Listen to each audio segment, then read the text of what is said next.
오늘 본문 말씀을 중심으로 부활을 믿는 자의 삶이라는 주제로 함께 은혜를 나누기를 원합니다. 성경은 죽은 자가 얼마든지 부활할 수 있다라고 우리들에게 가르쳐 주고 있습니다. 예를 들자면 자연을 통해서 우리가 볼 수 있습니다. 아주 보잘것없는 곤충, 나비를 통해 우리는 그 사실을 이해할 수가 있습니다. 나비를 보면은 처음에는 알로 있다가 부화해서 애벌레로 살게 되지요. 그런 뒤에 번데기가 되면서 죽은 것 같지만은 거기서 나비로 변해서 아름답고 새로운 몸이 되어서 훨훨 날아다니는 그런 것을 보게 됩니다. 오늘 사도 바울은 당시 고린도 교회 교인들은 죽은 자의 부활을 믿지 않았다라고 지적하고 있습니다. 그 이유는 그들이 성경 말씀을 믿지 아니하고 세상 철학 이야기를 받아들였기 때문이라고 지적하였습니다. 그래서 사도 바울은 오늘 본문 33절에서 속지 마십시오. 악한 동무들은 선한 행실을 더럽힌다라고 말씀하고 있습니다. 아이들이 나쁜 친구들을 사귀게 되면은 결국 신앙을 잃게 되고 말게 되고 악한 길로 빠지게 될 수밖에 없지요. 오늘 본문 말씀의 핵심은 31절 말씀입니다. 31절 말씀 우리가 함께 읽겠습니다. 시작. 형제들아, 내가 그리스도 예수 우리 주 안에서 가진 바 너희에 대한 나의 자랑을 두고 단언하노니 나는 날마다 죽노라 라고 말씀하고 있습니다. 오늘 우리가 읽은 본문에는 죽음이라는 말이 5번이나 강조되어 있는 것을 보게 됩니다. 사도 바울은 19절에서 만일 그리스도 안에서 우리가 바라는 것이 다만 이 세상의 삶뿐이면 모든 사람 가운데 우리가 더욱 불쌍한 자라고 말하였습니다. 다시 말해서 만일 죽은 자의 부활이 없다면 날마다 죽는 삶을 사는 자가 얼마나 불쌍한 것인가 라고 묻고 있는 것입니다. 그래서 오늘 본문 29절에 이렇게 말씀합니다. 만일 죽은 자들이 도무지 다시 살아나지 못하면 죽은 자들을 위해서 세례를 받는 자들이 무엇을 하겠느냐? 어찌하여 그들을 위하여 세례를 받느냐라고 묻고 있습니다. 이 구절은 해석하기가 아주 난해합니다. 당시 고린도 교회에서는 죽은 자를 대신해서 세례받는 대리 세례 제도가 있었음을 암시해 주고 있는 것입니다. 그것은 죽은 사람의 가족이 예수님을 믿고 있었는데 그 가족 중에 죽은 사람을 위해서 세례를 대신 받았다는 것입니다. 그렇게 대신 세례를 받으면 그가 죽은 자가 구원을 받게 된다고 믿었다는 것입니다. 그래서 대신 세례를 받으면 죄의 문제가 해결된다라고 생각을 하였습니다.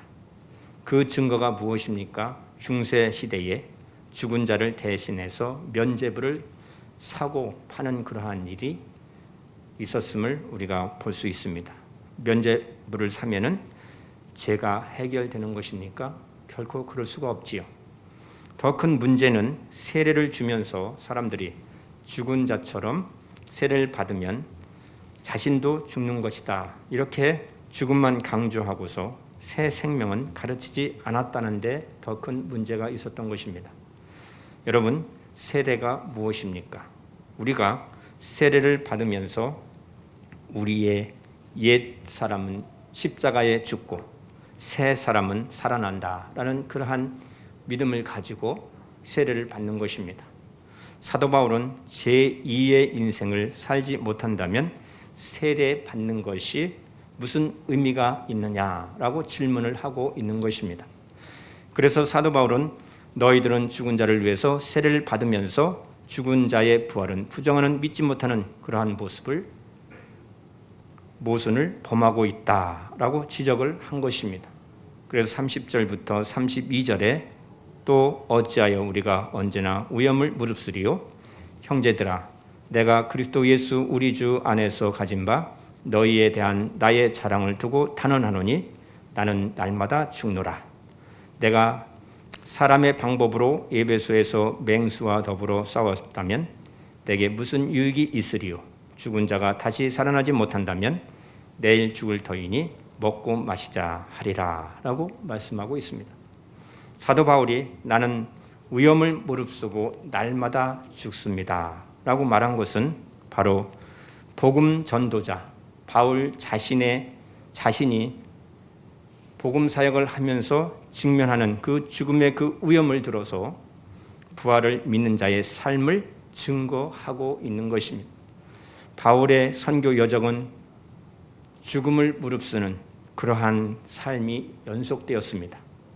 고린도 후서 11장 말씀을 보게 되면 유대인들에게 동족에게 40에서 하나를 감한 매를 5번이나 맞았다고 했습니다. 또 채찍으로 태장으로 맞은 것이 3번이라고 했고 돌로 맞고 파선을 당한 것이 3번이요 밤낮 꼬박 하루를 망망한 깊은 바다 위를 떠다녔다라고 했습니다. 이렇게 선교여행을 하는 동안에 강물의 위험과 또 강도의 위험과 동족의 위험과 바다의 위험과 거짓 형제들의 위험을 당했다라고 이야기하고 있습니다. 사도 바울은 이러한 위험을 통해서 나는 날마다 죽노라 말한 것은 힘에 부딪듯이 심한 고생을 하면서도 살 소망까지 끊어지고 마음의 사형 선고를 받는 그러한 아주 죽을 고비를 날마다 겪었다라는 의미로 그렇게 이야기한 것입니다. 그럼에도 불구하고 디모데후서 4장 말씀을 보면 나의 달려갈 길과 주 예수께 받은 사명 곧 하나님의 은혜의 복음을 증거하는 일을 마치려 하면은 나의 생명을 조금도 귀한 것으로 여기지 아니한다라고 고백하고 있는 것을 보게 됩니다. 바울의 고백을 통해서 하나님께서 우리들에게 분명히 깨닫게 하시는 말씀이 무엇입니까? 죽은 자의 부활과 믿는 자의 부활과 믿지 않는 자의 부활이 있다라고 가르쳐 주고 있는 것입니다. 부활을 믿는 자의 삶을 어떻게 살 것인가?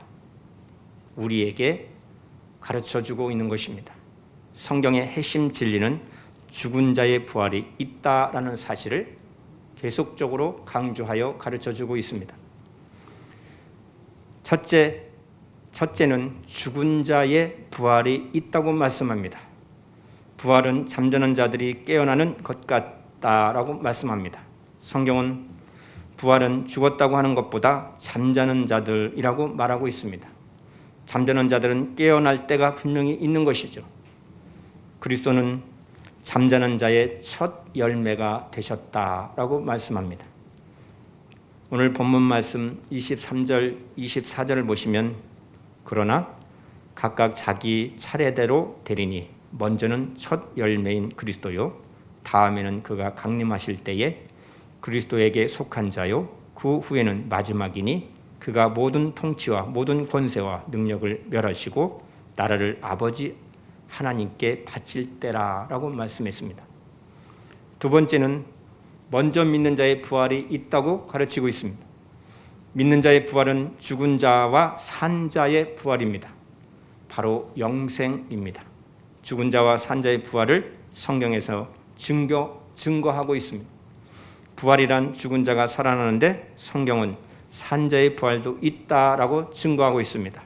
그러므로 믿는 자의 부활에는 죽은 자의 부활과 산 자의 부활로 구분할 수가 있는 것입니다.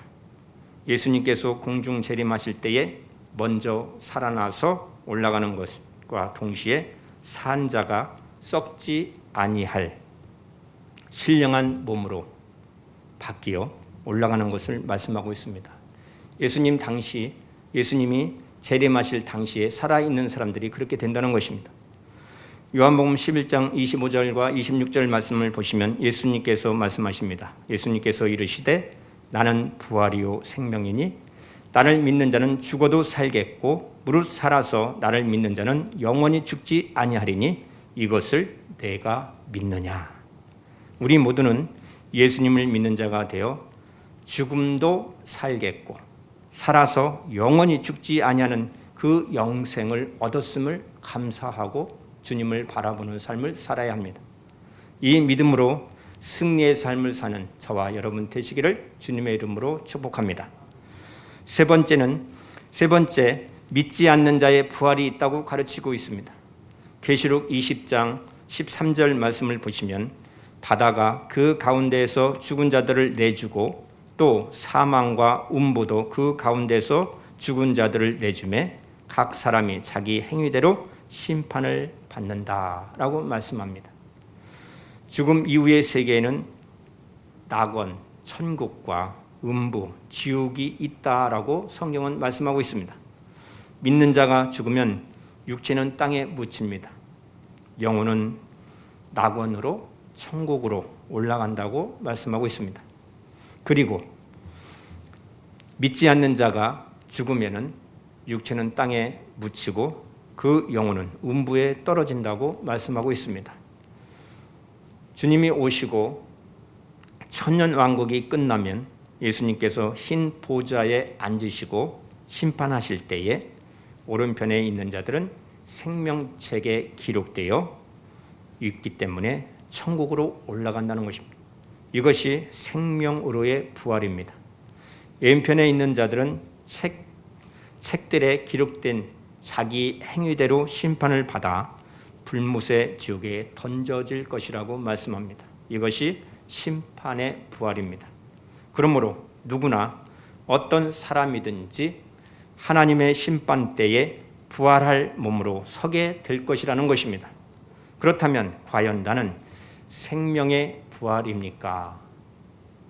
스스로 반드시 확인해 보아야 합니다.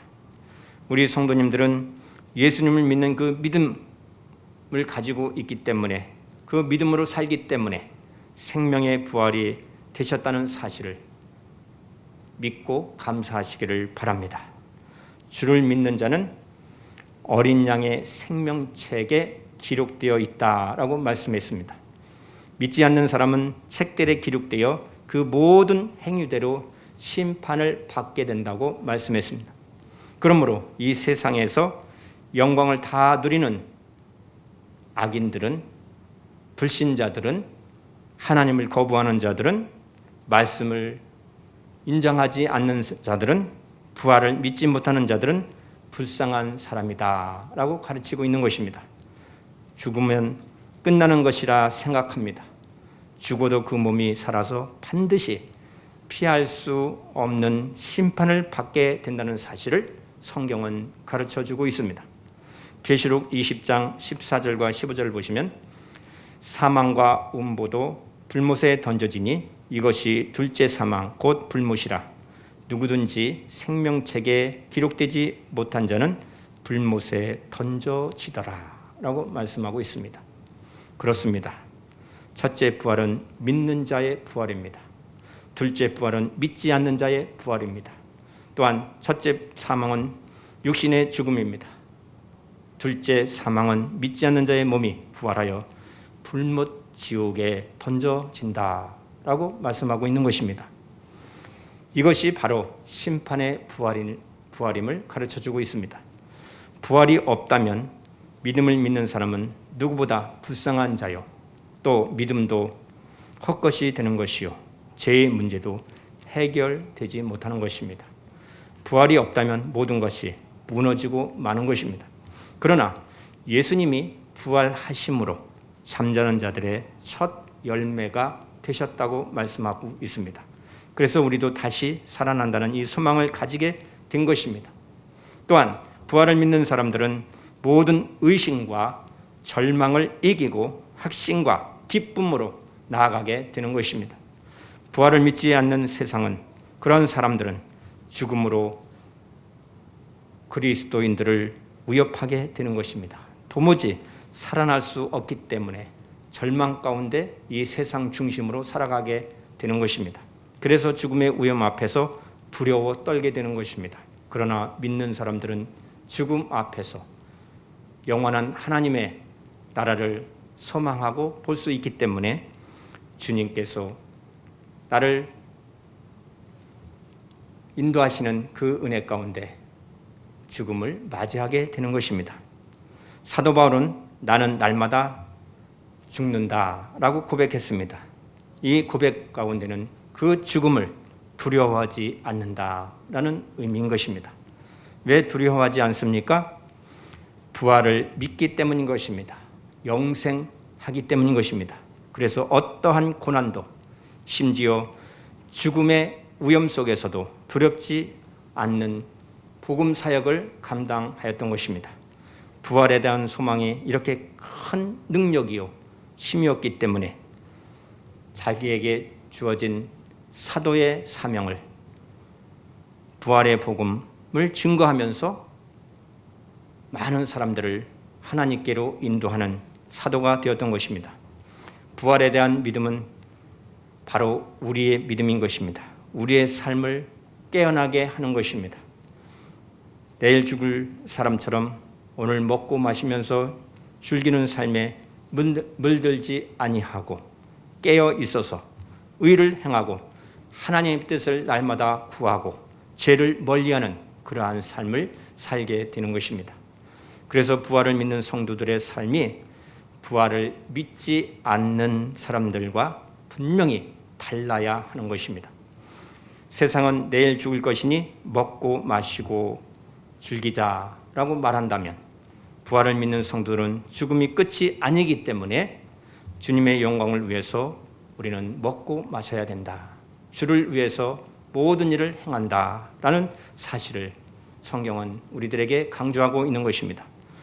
부활을 믿고 살았을 때는 구별된 성도로서 죽음의 그 위험이 있을 때라 할지라도 믿음으로 주님을 바라보게 되는 것입니다.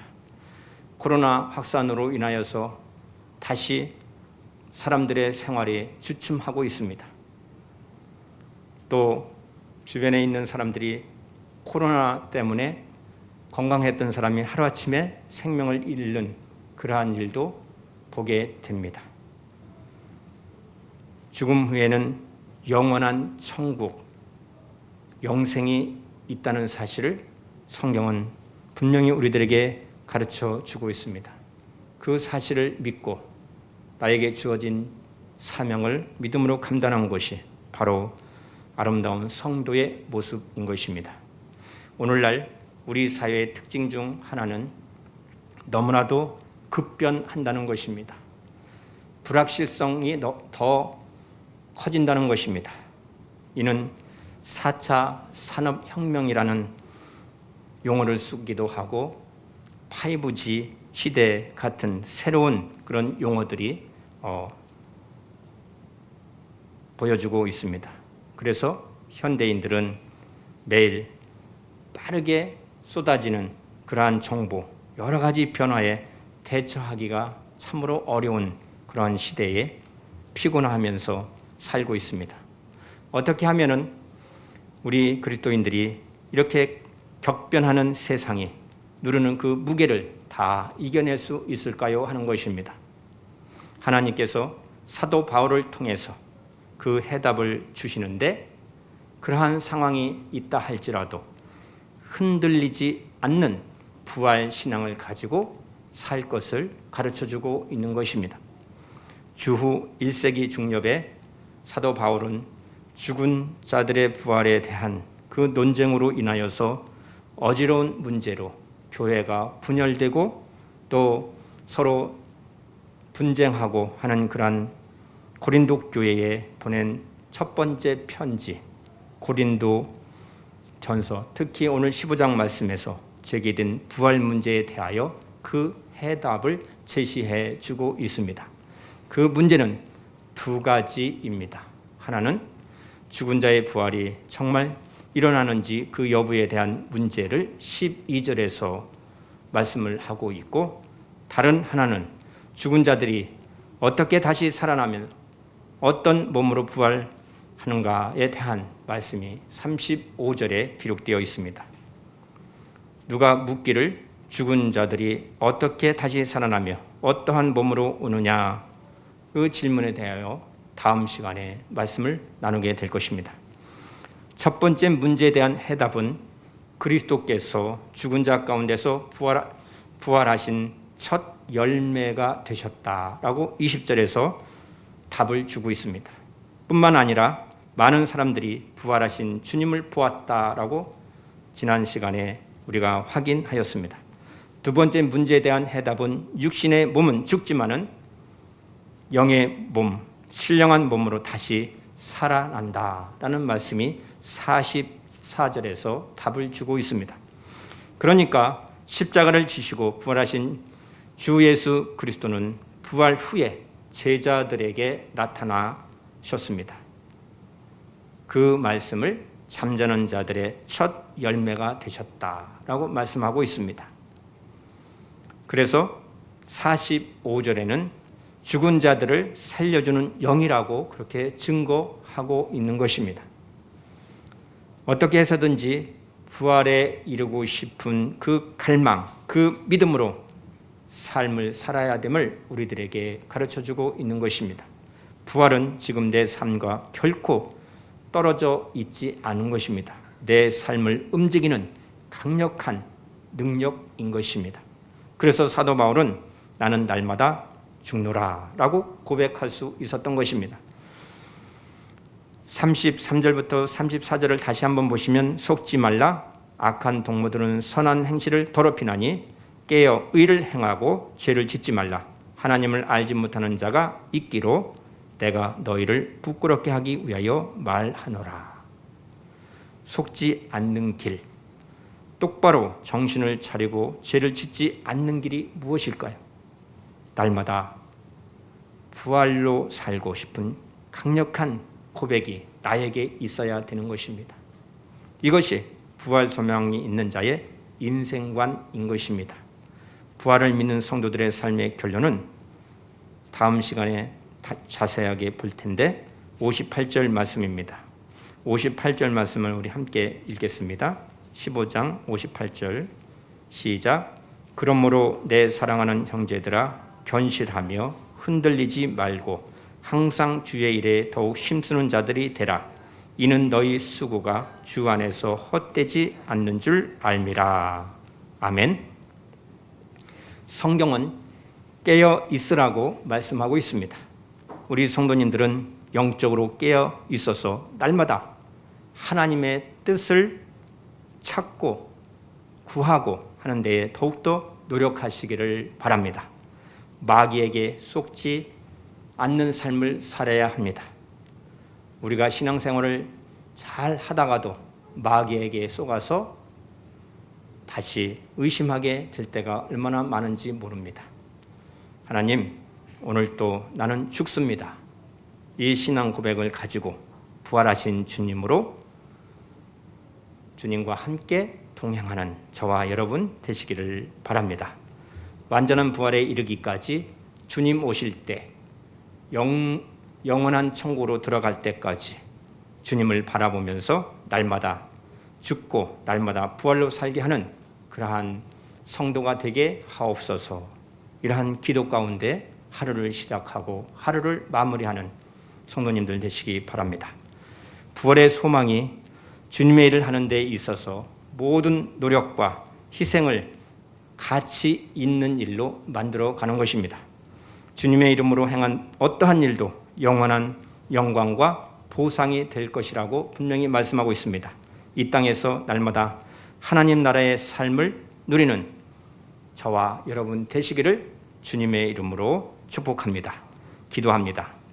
하나님 아버지, 이 어려운 시대 가운데에 저희들에게 날마다 구원의 말씀을 주시고 또 예수님 안에서 평강의 은혜 가운데 살게 하여 주시고 말씀의 능력을 가지고 오늘 또 부활 소망을 가지고 믿음으로 나아가는 우리 온 성도들이 되게 하여 주옵소서.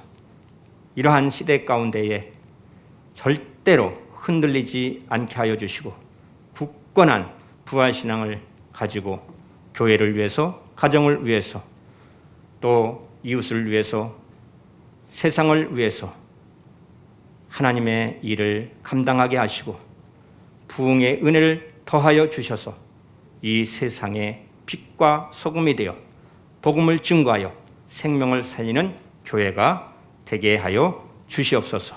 예수님의 이름으로 기도드리옵나이다. 아멘.